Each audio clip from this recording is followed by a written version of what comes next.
Saying they're freezing get counts. All right, guys, we're going to get started. I got to sleep. So wherever you guys want to take your seats. But, international war. Oh yeah. thank you guys for making it out today. I think the weather is finally starting to warm up. You guys have seen this week it's going to be like in the 60s and 70s. So I'm really excited about that. We've actually got a pretty manageable group size, and a lot of you guys are regulars. So I want to keep this pretty informal. I think we'll go ahead and just open it up, make it a little bit more of a discussion kind of thing. So I'll go through, and if there's anything at any point you guys want to raise your hands, add something, ask a question, just feel free. So recently, Jeff gave a presentation to the St. Charles Chamber of Commerce. What was that, Jeff? Last week? Last Tuesday, I think. Last Tuesday? Last Wednesday. I can't remember. But regardless, that presentation started out as a we want to go over the top crypto myths. And so that was what I was building the presentation to be. And then Jeff changed the entire presentation the night before. So I really didn't want, first, all of my energy to go to waste. And second, I actually thought that some of the topics I was researching, I was like, oh, wow, this is actually pretty useful information. Whenever you're talking to someone who's new into crypto, or if you're ever confronted by somebody who has bought into one of these myths, and it can actually be useful to have yourself armed with this knowledge to talk to them about it in an intelligent way. As we are. Right. So I think I've got 9, maybe 10 common myths here that hopefully you guys have heard of, and or maybe already have a way to talk about it. But maybe if you already have, then this will help you. So myth number 1. Crypto is a Ponzi or pyramid scheme. How many of you guys have heard this one? Mm-hmm. Yeah, almost everybody. That's a big one on the internet. And so really, to tackle this one from a top-down perspective, first and foremost, the definition of like a Ponzi scheme or a pyramid scheme, there's got to be somebody at the top who's benefiting. More often than not, the people who say the crypto in its entirety is a scam or a Ponzi scheme, they've probably bought like sexy Doge Elon Shiba token, and it went up a bunch and then it crashed, and they're like, I lost all my money. They got rug pulled, or they bought in some kind of scam, and now they just think that crypto in itself is a scam. By definition, cryptocurrency, the space, there is no central authority. There's no crypto central that's the company that's making Bitcoin, Ethereum, or Cardano. That's not how it works. So crypto itself can't be a Ponzi scheme. That's not to say that there are not cryptos out there that are scams, because there 100% are. We saw the the Squid Game token, for example. And people are just preying on people. It's the big thing out there on social media and everything. And so they just make a coin with that name. Super easy to do. Anyone can do it. So people who say that crypto is a Ponzi scheme, they don't usually know what they're talking about. In doing my research on this, I actually found this article. If you just type in to Google, is crypto a Ponzi scheme? There's a bunch of articles that come up that all claim that it is. And the first one that I started reading, I was actually pretty impressed. Not gonna lie, this guy, it was a very, very, very long article, very detailed, very well put together. And as I was reading it, the first 2 or 3 pages is him just explaining what cryptocurrency is, what blockchain is, how that works, what miners are. And I was getting a little bit nervous at first. Like, man, this guy knows his stuff. And if he thinks that crypto's a scam, maybe it is. Maybe my life is a lie. But finally, I got to, I would say, the peak or the apex of his entire argument. Everything he was saying was factually correct, until we got to this paragraph right here. And he conveniently put all of his flawed ideas into one nice little paragraph for me. So I went into to the liberty of highlighting everything that I saw that was incorrect with his statements here. First, given the cryptocurrencies don't produce anything of material value, that's not right. Cryptocurrencies have value. We're going to get to that. That's actually myth number 2, is that they don't have any value. This enormous waste of resources. Okay, he's going to have to define waste for me, because using resources to accomplish some kind of goal is not really a waste. And resources. Yeah, and resources also. Mm-hmm. Investors can only cash out by selling their coins to other investors. It's not necessarily true. There's a Bitcoin ATM just outside the corner there. I can go cash out my Bitcoin into cash. And we'll actually hit on that a little bit later too. And then down here, in other words, investors cannot, in the aggregate, cash out for even what they put in, as cryptocurrencies are inefficient by design. And it's going to take me, I could talk all day about unpacking all these sentences, but these are all incorrect. This one was, believe it or not, this entire article, I think if you guys can find it on Google, it was written last month. And this is what boggles my mind too, is that there are still people in 2022 who are saying that cryptocurrency is a scam. It's shocking. This is a totally different article that I found. This one was actually written back in his defense in 2017, 2018, when the big first, bull run was happening that got everybody excited. He had a little bit larger of an argument here. One of them is that a strawman argument being that fiat is the biggest scam in the world. And he goes on to say, well, we are all living in one big scam then, because we spend fiat to purchase our houses, et cetera, et cetera, et cetera. We kind of are, if you think about it. We're going to once again get to that a little bit later too, about why the US dollar is considered to be valuable. Really the one that I wanted to point out here, though, was that he says they are real currencies, though, referring to fiat. You can spend them. This might have had a little bit more validity back in 2017, 2018, when people weren't necessarily accepting Bitcoin. There were no Crypto.com Visa cards that you could use to go and purchase things. But really want to focus on the word real there.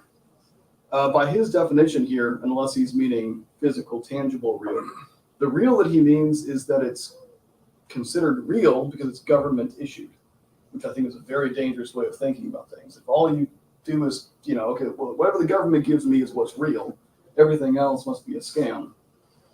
You're going to be setting yourself up for failure. So this was one of the author's comments to a reply on the article that he wrote. And this, I was just pointing out that this was written in early 2018.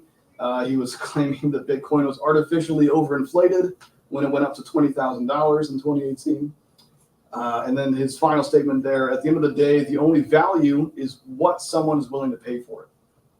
And that's true of everything. Value is subjective. That's not just cryptocurrencies. Yeah, I feel like a lot of people, even instead of like the space where they believe in more or less valuable metals like gold, silver, and stuff like that, Mm-hmm. they have an idea that there's actual value that's innate, Right. whereas most of it we kind of now understand to be subjective. Value is completely subjective. The tech to take there too is, hey, a pawn shop. Yeah. Pawn shop Exactly. determines the value of what's inside of its shop. And Exactly. it might graft over onto others' pawn shops, but not always. Yeah. So again, it's a blanket statement Right. that Right. is Exactly. far too shotgun Exactly what based. that is. Yeah. And so the other point I want to make here, because this will eventually happen in the future. If I were to reach up into space, pull down an asteroid, and then we mine it, right? And that asteroid is made of just solid gold, platinum, tritium, all these rare earth metals. It would completely crash the gold market, the rare earth metal market, silicon market, everything. Everything would be completely what we know as rare earth metals. Boom, the supply goes way up. So, demands, might stay the same or even go down. And at the end of the day, he's right. The only value is what someone's willing to pay for it. So if all of a sudden, there's enough gold here on Earth, because I brought down this asteroid, for everyone to have 50 pounds of gold sitting in their backyard, you know what I mean? It's the thinking here is flawed. So this is going to carry us into myth number 2. Bitcoin can't be valuable because it isn't real or it isn't backed by anything. This is false for many, many reasons, but the first of which being is that Bitcoin is valuable because of what it can do and how it works. So this is where we get into blockchain technology, right? Blockchain technology is incredibly valuable because of what it can secure, the way that it works, how it's going to be impacting our future. If you guys want to learn more about that, we've got a Bitcoin basics class. I'm not going to get into everything right now because it'll take way too long. But definitely do your research on the blockchain. That's kind of the core tenet of what makes cryptocurrency so valuable. Another reason anything is valuable, right? We got into this with gold. It's scarce. It's hard to get. Bitcoin is scarce. Only 21 million Bitcoin will ever be created. That's part and parcel of how Bitcoin works. It's hard programmed to be that way. So that brings us to supply and demand. Supply can't go up much higher with Bitcoin, and demand, if you think about blockchain technology, demand is only going to continue to go higher. This is why people are expecting Bitcoin to the price to continue to appreciate over the next couple of decades, even. And this is a really good sentence here that I found from one of the articles I was researching. How an asset is perceived by society is essential in establishing whether it has value, right? And that gets to the whole subjectivity of value too. But as we as a society grow, I think that we're going to continue to see that blockchain immutability has intrinsic value, and therefore Bitcoin has value. And this leads us to the question, why is that paper money in your pocket valuable? How many people have their wallet right here, and then you guys have some green pieces of paper in there? Yeah. Can you prove it? Oh, no, it's empty. Oh, it's empty. So the U.S. dollar, we were off the gold standard now. You know, that our argument might have had some validity back then, but now the dollar is backed by the idea of confidence in our economy, which is an all-time low, by the way. It's not based by anything physical.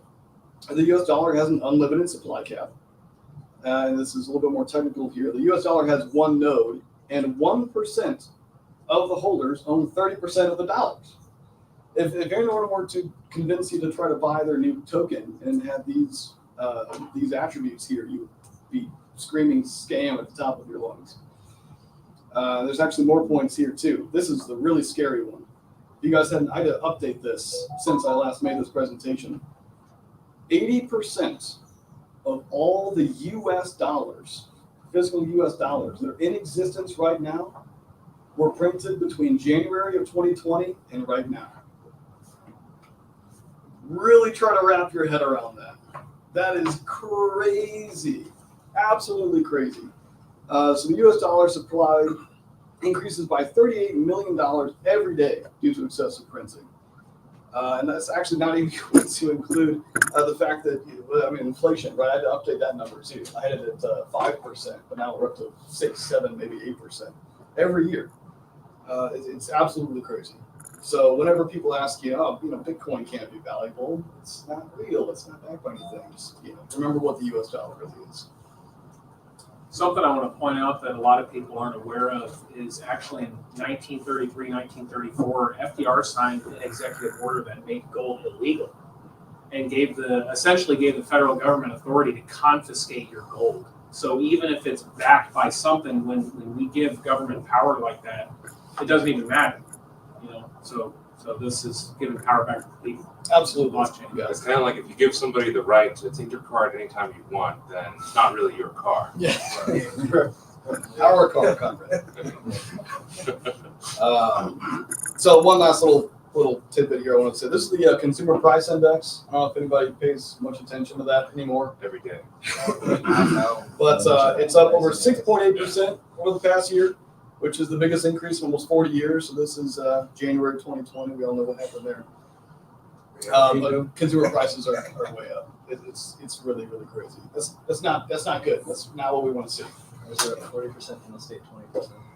What's that? Cars are up 40%, real estate 20%. Yeah, even more. But Jonas, it's hockey stick. That's a good thing, right? No, let's go down. Well, they're going down. So before I go too far in a rant there, let's move on to myth number 3. Myth number 3, Bitcoin is too volatile to be a good investment. This is a tough one to answer. This one really is.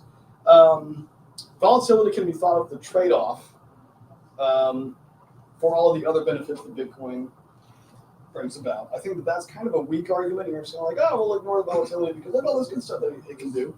But that's true. Bitcoin is liquid. It's a bearer asset with no third-party risk. There's no obligation, no restrictions. Nobody can stop you from buying or selling it, so far as we know. It's an open market that trades 24/7 all year round. Bitcoin itself, well, it's not completely free from manipulation, right? We've been seeing a lot of that. The big investors can come in and they can pump the price and dump the price. As for whether or not that's going to stick around, we'll see. A lot of people are predicting the Bitcoin, value. It's been going up and up and up, and it's going to start to trail off and find a relatively stable price. So whether that happens remains to be seen, but I'm hopeful too. while I was researching this myth, one thing that I really like that I want to point out, comparing investing in cryptocurrency to gambling is a really bad analogy to use because gambling, the driver of outcome is just pure chance. And that's not the case with cryptocurrencies. You can actually make informed decisions, just like you would with the stock market. I mean, if you want to compare the stock market to gambling, you know what I mean? It's not really gambling. Myth number 4, Bitcoin mining is harmful to the environment. Believe it or not, crypto mining does not use enough power to end the world. And despite what you guys might see on the news, the power used to run the entire Bitcoin network is about 200 terawatt hours per year. And that was actually only as of recently. That was as of last fall that it reached 200 terawatts. It was 75 terawatts early 2021. But when there was a big bull run, people are like, "Oh my God, I got to buy a miner and get in on this." So that's what brought us up to the 200 terawatts. I like to try to compare this to other things that are energy wasters because the people who cry foul on Bitcoin mining, it's like they're overlooking a lot of other stuff. For example, have you guys heard of vampire power? Yes. So for those of you who haven't, your microwave, your oven, your alarm clock, phone charger, TV, every electronic device that you leave plugged into the wall is sucking a little bit of power in standby mode, 24/7, all year long. And if you add up all those devices across just the United States, that's over 1,000 terawatt hours per year, which is crazy. That's 5 times more energy. That's real waste, right? Compared to the Bitcoin network. Oh yeah, so yeah, dishwashers, coffee makers, all those devices. It's pretty incredible. Plus, around 75% of the power used to maintain consensus with Bitcoin mining and the Bitcoin network is coming from renewable sources. So it's kind of a moot point. And this is what I was trying to drive at earlier was that you got to think about what the power is being used for. And I like this tweet from Andreas Antonopoulos. Somebody said that getting rid of proof of work is urgent. If Bitcoin was a country, it would have the 65th highest in global energy consumption, yada, yada, yada. And his response was, no, immutability is not a waste of energy. Christmas lights are a waste of energy. So I actually looked that up too, how much energy Christmas lights use. And just during Christmas time, the United States and all of our Christmas lights, we use more energy than the entire nation of El Salvador does in their entire year. So you really got to keep things in perspective. The people that are crying, about Bitcoin mining is going to end the world. Our Christmas tree lights are going to end the world before Bitcoin mining does. All your statements are very true, but with politics, we always know common sense doesn't always make sense. Being the most secure, the proof of work, do you ever see any possibility of moving from that? Because politics has the ability to shut down power. Right. That's a concern. Do you think that'll ever change? You mean Maybe go to moving proof from of proof of stake work to or- proof of yeah. stake? Yeah, I think it could. I'm not sure that Bitcoin can, unless it forks. No. So that would be the only way to go hard fork. Yeah, That's why- you've that's seen why what you've got- Ethereum is doing with Ethereum 2.0, but I don't think the Bitcoin will. It's also why you're going to have coins in perpetuity. The gent that wanted to push Bitcoin the last couple of meetings ago, his focus was, well, why do we need all this other shit when we've got Bitcoin already? And the answer is, well, because we want something other than what Bitcoin offers. That's all. Right. Not because it's bad. Yeah. So you touched kind of on the idea that you can utilize, Bitcoin as a more or less, you're using the energy towards that goal of creating an immutable ledger that is distributed amongst a network. How would you sort of go about talking about this to somebody that, is more or less fervent against Bitcoin and other cryptocurrencies because they don't see that as a value. They just see it as, being just as equivalent as like a standby device doing nothing of, Well, I would see then that their misunderstanding lies in a lack of knowledge about what cryptocurrencies really offer. Right. If they are someone who doesn't care about immutability or secure transactions or anything like that. It's kind of the same as a person who, let's see, doesn't care that the government is reading all of their text messages because they have nothing to hide. That's another argument that I hear, like, oh, aren't you worried being on TikTok, all your data is being stolen? No, I don't care. It's kind of like most people don't realize how the fiat system works. They really don't care. They just want to go spend it instead of knowing the basis on how it's actually real. And so when you have an argument with someone like that and they say something like, don't you care the government's spying on you? No, not really. Then, I mean, you've lost. You're not going to convince them that government spying is bad because they To follow your analogy, I think it's akin to where they go, well, no, I keep my money in a mattress. Okay, well, yeah, it's secure as long as you're laying on top of it. Right, and you're not on fire. And you're not on fire. That's awesome. Right. Yeah. Let's see. Oh, so another point that I glossed over there. And I think that this is actually a way too small of an estimate. The current global banking system itself uses well over 100 terawatt hours of power annually. So when I went back here, just early 2021, this number was 75 terawatt hours. So it was actually less than the entire global banking system. And that doesn't actually account for like the lights being on in all the banks. It's just like their servers and whatnot. So once again, keeping everything in perspective. Myth number 5, only criminals are using Bitcoin. Who's heard this one?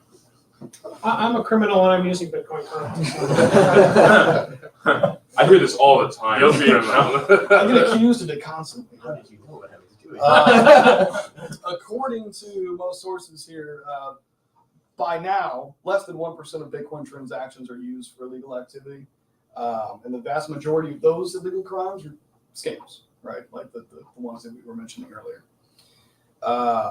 Because blockchain and Bitcoin itself, right, is so transparent, criminals actually are shying away from it. Who's heard about the recent couple who did that big scam with $1 billion? 3.6 billion. Yeah. They got them. It didn't work out for them. Like following Bigfoot tracks. It was that easy. Right. Razzle kind of. Yeah. So, believe it or not, the U.S. dollar is what's used by most criminals. Kind of going back to what was that, myth number 2 or 3, that, why is the U.S. dollar valuable? Cash, that's not very traceable. So that's what you're seeing a lot of criminals use. I know you guys had a point earlier about privacy tokens. You want to say something about that? Oh, well, the thing is that what tends to happen is that criminals anywhere inside the world tend to use the most private, most stable versions of currencies because they are dealing with products that they know that they don't want to be tracked, and also stuff that they don't want to lose value in the middle of a transaction. So they are actually trying their best. They are using U.S. dollars and those sort of currencies, but they're also utilizing a lot of gold and precious metals and increasingly privacy coins. To me, I feel like it's a sign that it's a good currency, not necessarily a bad currency. Yeah. That's why criminals around the world don't just use their local currency. They'll tend to also just use the U.S. currency. It's the best one in that region. Right. Yeah. Great point.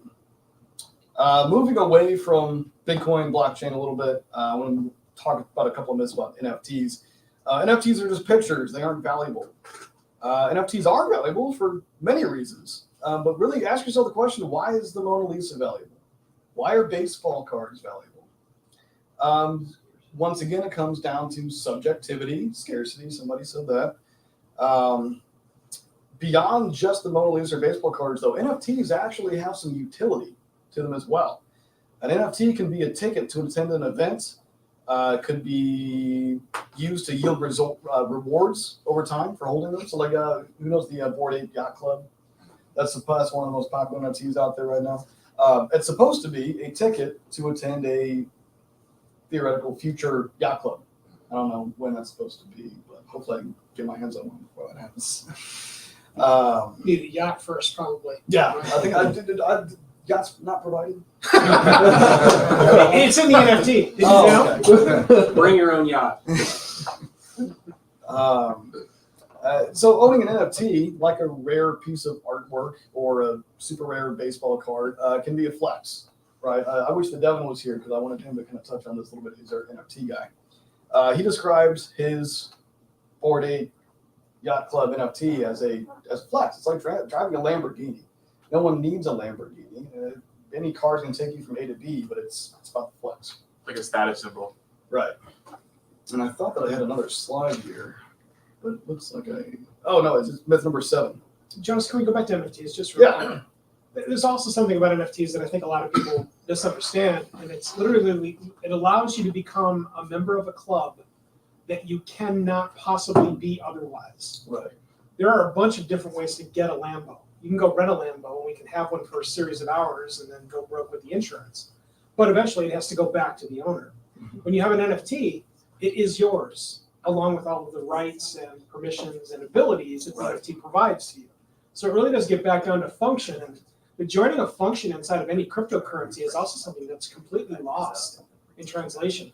Show me $1 that has any other function than going to buy something or influencing somebody by snapping a $100 bill in their face. Right. What other function does that serve exactly? Well, there are plenty of functions that cryptocurrencies offer that have nothing to do with actual look at the paper money or value of money. Yeah. That it's not the same inside of cryptocurrency. So it's just it's a different zebra that people have to get educated about. Absolutely. Not Yeah. So bad. that is one of the biggest things. For a long time, I didn't understand NFTs either. When I first got into hearing about NFTs, I was like, "Are you kidding me? People are paying for pictures of these monkeys?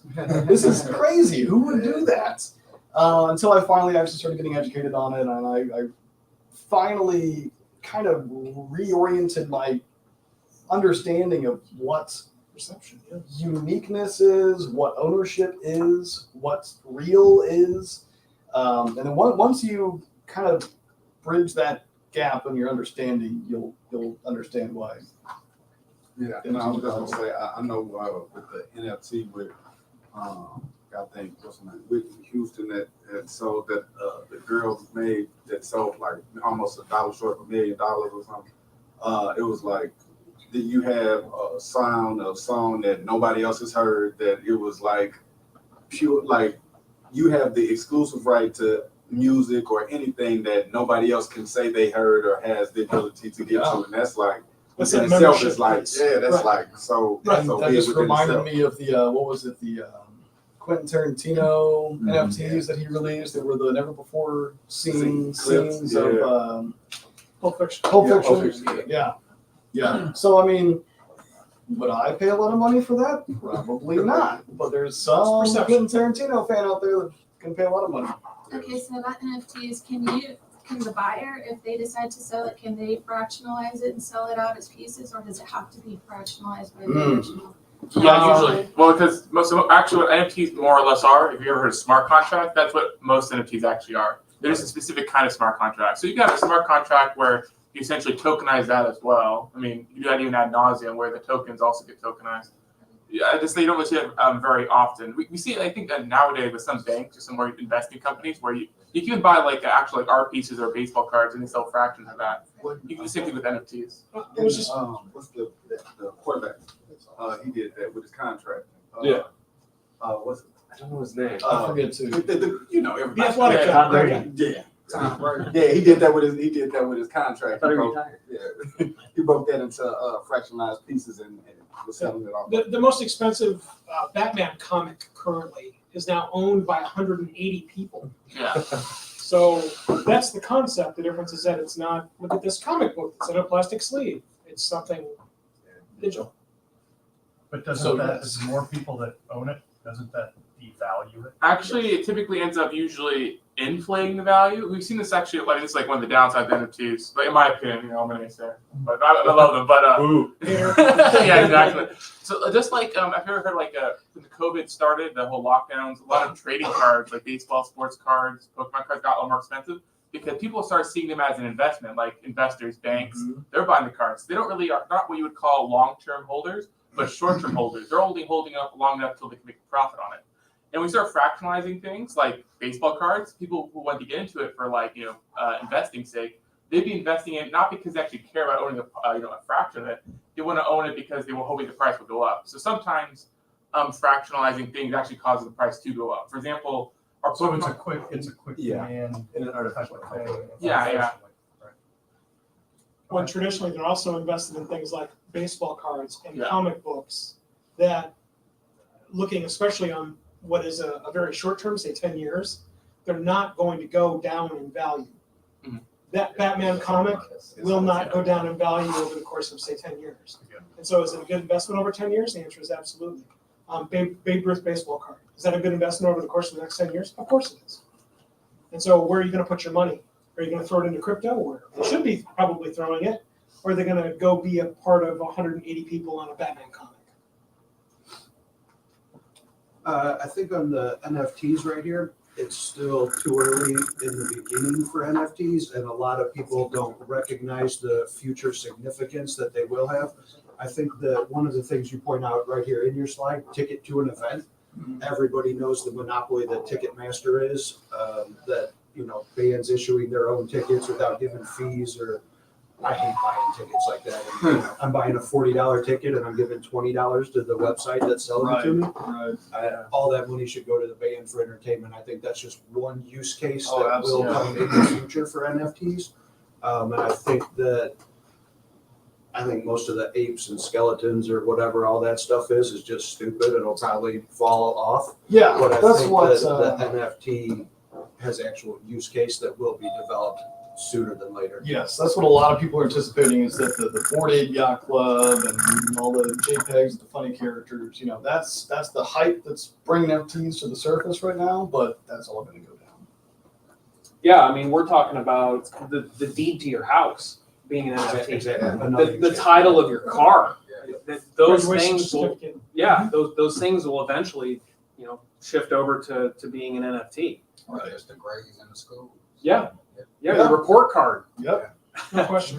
So moving on, still on NFTs here, number 7. I can just screenshot an NFT and then it's mine. You see this a lot right now on social media. I can't believe it.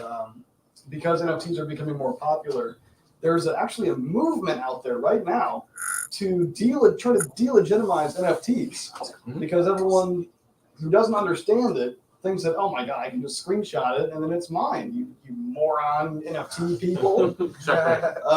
What we're seeing from them is a fundamental lack of understanding of the core technology and the future applications. So once again, can't you just screenshot the Mona Lisa? It's right there. Can I just Google Mona Lisa right now, Control P, print it from the printer, put it in a frame, and hang it on the wall? My question to you is, who would pay $800 million for that piece of paper that's printed from my printer? Absolutely no one. It's probably worth less than the blank sheet of paper that I had before. Yes. And so a follow-up question. If you guys had $800 million, who here would buy the Mona Lisa? Batman comic all day long. Would buy the Mona Lisa or literally do anything else? I want just the right eye. I tell you right now, if I had $800 million, I wouldn't be buying the Mona Lisa. I would be trying to pull that asteroid down to crash the gold market. You'd be buying a board ape. I might buy one board ape. And then use the money for Someone something to get you on board the Astra. Space Yacht Club. And kind of like what Tark was saying, believe it or not, screenshotting someone's NFT can actually make it go up in value. Devin made this point a couple of weeks ago, because all you're doing is giving that NFT more exposure. Right. Yeah. So can you guys imagine if the Mona Lisa was painted and then Da Vinci was like, oh, you know what? I kind of like this one. I'll keep it for myself. And he's hung it in his art studio, and the world never saw it, and it would be worth next to nothing now. But because it got so hyped and everyone saw it and everybody knows, when you say the word Mona Lisa, almost everybody can picture it. Even like a bunch of like apprentices of other artists would make copies of older classics like the Mona Lisa just to put up in other people's homes for private sale. But yeah, they were far less, valuable, but all it did was add to the acclaim of the original Mona Lisa. Exactly. So that's why, screenshotting an NFT, you're not doing anything. If anything, you're helping the owner of the NFT. Myth number 8, the crypto market is just a bubble. Kind of.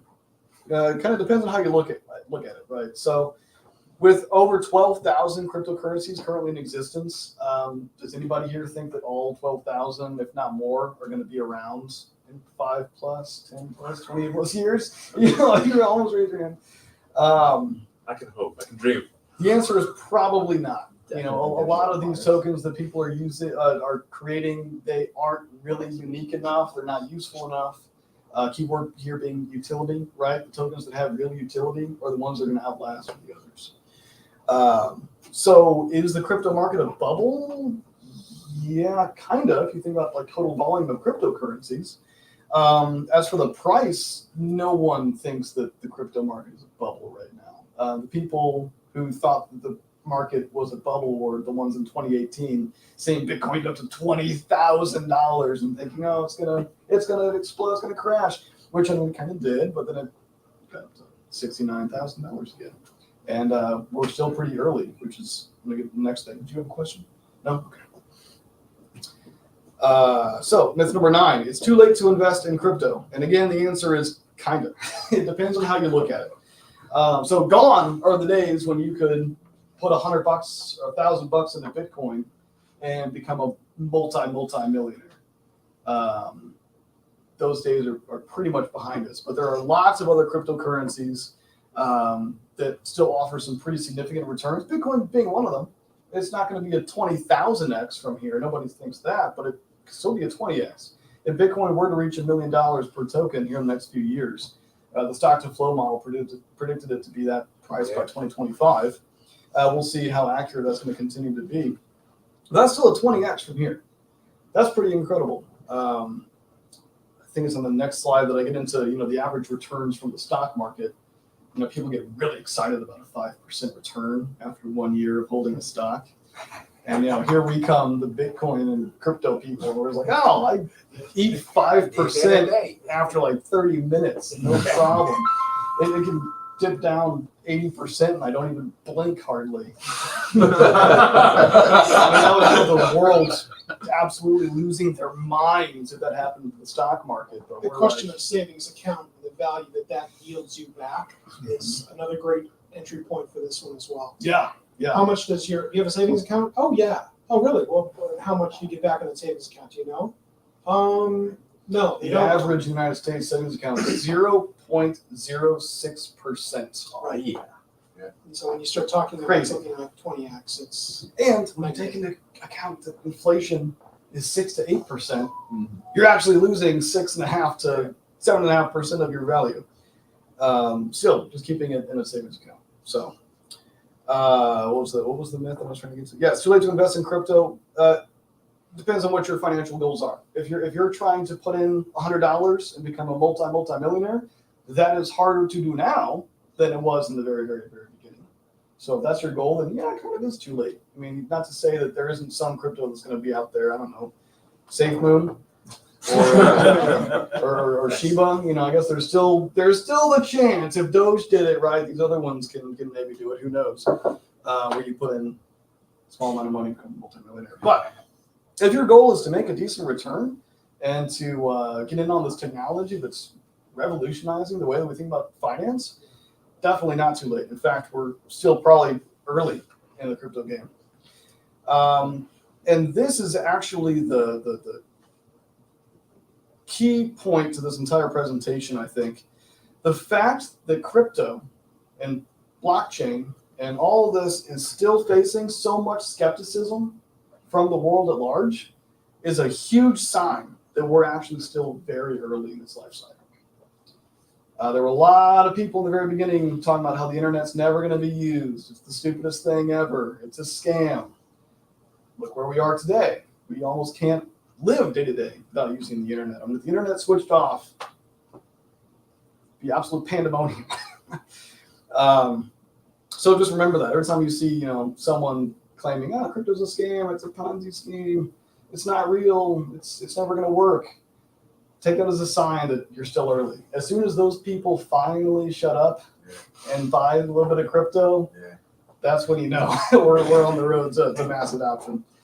So yeah, I put that little stat there. The average annual return from a stock portfolio. Like if someone gets 10% after a year, they're like, "Oh my God, this is the best year of my life." Yeah, it's pretty incredible.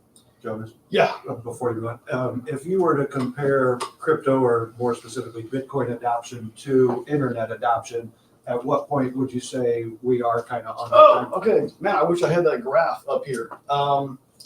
Crypto adoption is outpacing the rate of adoption that the internet saw in its first 10 years. So if you think about cryptocurrency, right, if we just say, okay, it started in 2010, and here we are in 2020, 2022, right, the first 10 to 12 years. The internet grew at an average rate of adoption of 63% year over year. Cryptocurrency is growing at 113% year over year. So believe it or not, if I remember correctly, according to that graph, the internet, I think it might have been outdated because it was from last year, but we were just under 1 billion users for the internet. And I think that we're already past that for crypto. I wish I should put that on here. I didn't know you were going to ask that question. You had some of these things beforehand. Ask the questions before I even pose the answers. But the answer to that is that crypto, and that's a huge note as to why we're still pretty early, and why it's going to be so significant in the future is that crypto adoption is almost double the rate of the adoption that the internet saw in its first years. I've heard some comparisons that crypto now is similar to like the internet in the late 90s, where people are starting to use email. It's kind of coming on, maybe getting on some websites. You can buy a book from Amazon, things like that. Right. But it's not really, everybody doesn't carry their internet in their pocket like we do now. Right. There might be some compartmentalization going on there too, because crypto requires the internet to work. And so I like the analogy, but I would question the analogy just because of that. Right. If you don't have an internet connection or the tether to the internet, then you will not be transacting crypto today. Self-connected. Ham radio NFTs. Technically, it's illegal to send encrypted messages over ham radio, though. Why do you know that? All right. You have to ask. Quick, myth number 9. I meant to move this over to the only criminals use Bitcoin. I forgot I left it here at the end. It was just really quick and easy. Definitely false. While anonymous, all the transactions are listed on the blockchain, so it's pretty transparent. So yeah, that should have been moved up. I'll throw you a link. I was talking about Bigfoot tracks before with the $3.6 billion couple. Yeah. I mean, it's disgusting how easy it was to track them and how fast they got caught when they start doing really dumb things. Didn't he leave a screenshot of his seed phrase on the Google Drive or something? Whatever you think is the dumbest thing he could do, he did 10 of those. Wow. And then she did 30 of those. And, I mean, it's really stupid. You should have NFT'd her rap video or something. I'll drop you the link and share it because it's tremendous. It's a great video. Yeah. This I want to turn into a QR code, but that's a great link. This article on Investopedia talks about a few of the same myths that I went over here. If you guys want to take a picture of that and check that out, feel free, or you can just look it up yourselves. But that is going to conclude this presentation. Great work. If anybody has any kind of general questions or wants to open up to a general discussion, feel free. Any other myths that you guys have heard that I didn't mention here? Why is the market up 15% for Bitcoin? Today? Is it today? Well, Maybe because they're using Bitcoin to donate to the war right now. Yeah. Actually, I was listening to a podcast on the way here where they said they've raised over 17 billion in Bitcoin for Ukraine. Yeah. The government of Ukraine itself has a donation address set up, and they're just under 200 Bitcoin to that address, and some other charity or nonprofit has one set up too, but it's right about $17 million been donated to. Wow. And another thing, Coinbase just denied restrictions to Russia. Yeah. So they allow Russia to keep their cryptocurrency for all users. So I heard a myth that the NSA invented Bitcoin. Is that true? Ooh, that's a good one. Why the NSA? Why not the CIA? I heard a myth that the CIA. Better table this guy. Man, that is a good one. That's one I should have. Here's the thing: is that the CIA, FBI, and other sort of organizations, the United States government in general, has admitted that they have pretty much hired programmers to go into these open source projects and insert malicious code to either de-anonymize people or to, put in backdoors. So they fund programs like this, not just for cryptocurrencies, but all open source projects like Linux. And who's the guy, Richard? Who's the guy that for Linux? Stallman or something like that? Anyway, there was somebody that was interviewed. He's like kind of like known as one of these big, Linux guys. When he was being interviewed, people asked him, "Hey, did you ever, put in any sort of malicious code into the Linux kernel for the United States government?" He's like, "No."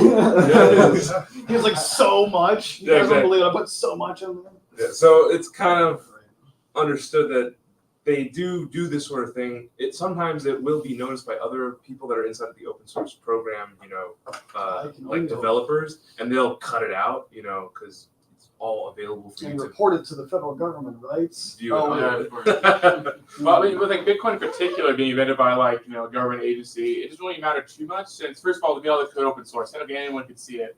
And also, after the first white paper in Bitcoin coming out, a lot of people rebuilt blockchain technology from the ground up. As in, they saw okay, this is what you're doing. We'll do our own version of it. And that's why we have newer, better kinds of cryptocurrency like Ethereum, Cardano, Monero. They're all essentially doing this copy and paste. They're not forked. Yeah, they were forked. They just did the same sort of protocol. Yeah. Second and third generation. Yeah, pretty much. So essentially, even if they did make it Bitcoin, they own Bitcoin. All these other coins are essentially more or less. There's no way that they faked all 100 or 1,200 of them, right?